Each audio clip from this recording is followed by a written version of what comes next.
Floating License User Guide, 365 Subscription Type.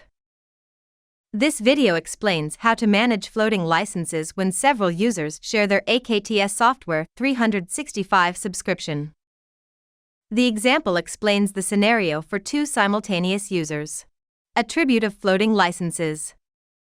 A floating license allows the software to be used on several computers by moving the license between users.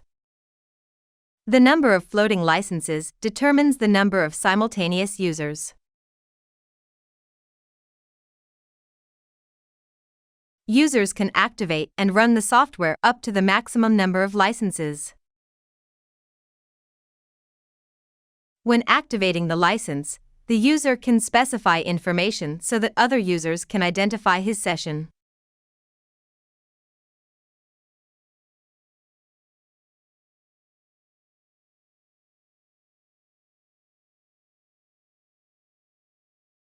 Sessions are active for user 1 and user 2. User 3 can't activate the software because the maximum number of simultaneous users is 2. User 1 or user 2 must deactivate the license before user 3 can open a session.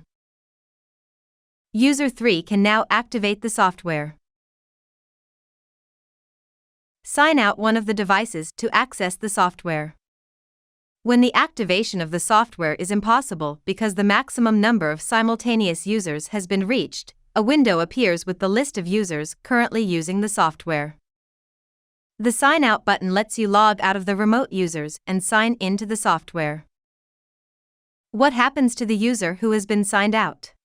The user whose session has been remotely closed is informed with the following message. After signed out, the only functions available in the software are saving, exporting, or printing the current project. All other functions are locked. How to prevent being signed out remotely. If a user wants to prevent his session from being closed remotely, he can define a minimum duration for his session to remain open. This duration is defined in the parameters.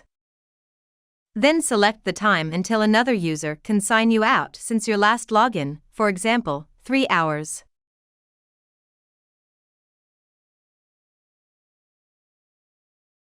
Once set, this option prevents another user from signing you out during the set time.